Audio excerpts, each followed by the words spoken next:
ஜிகர்தண்டாவில் வந்து இதுதான் அதுலேயும் வந்து ஒரு ஒன்லைன் தான். மதுரையில் ஒரு பெரிய ரவுடி, அந்த ரவுடியை வச்சு ஒரு திரைப்படம் எடுக்கிறதுக்காக ஒரு இயக்குனர், ஒரு இளம் இயக்குனர் வராரு. அவரால் பண்ண முடிஞ்சுதா முடியாலையா அப்படின்றது தான் ஒரு கேள்வியாக இருக்கும்.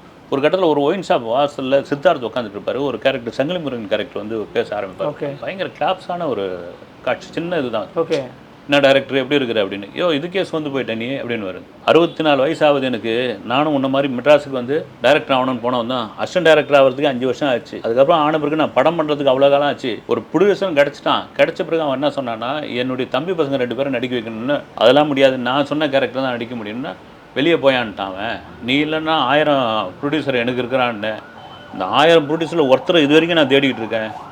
நான் ஆக்ஷன் கட்டு சொல்லாமலே செத்து போய்டுவோம் பழகுது. அதனால் கிடைச்ச வாய்ப்பு பண்ணு டைரக்டர்னு சொல்லிட்டு போயிட்டே இருப்பார். அவ்வளோ எனர்ஜியாக இருக்கும் அந்த காட்சி வந்து. அந்த படத்துக்கு ஒரு பெரிய பலமாகவும் இருக்கும். அது மாதிரி ஒரு 3-4 காட்சி இந்த ஸ்டார் படத்தினுடைய 2வது பாதியில் இருந்தால் இது ஒரு சூப்பர் டூப்பர் ஹிட் படம்.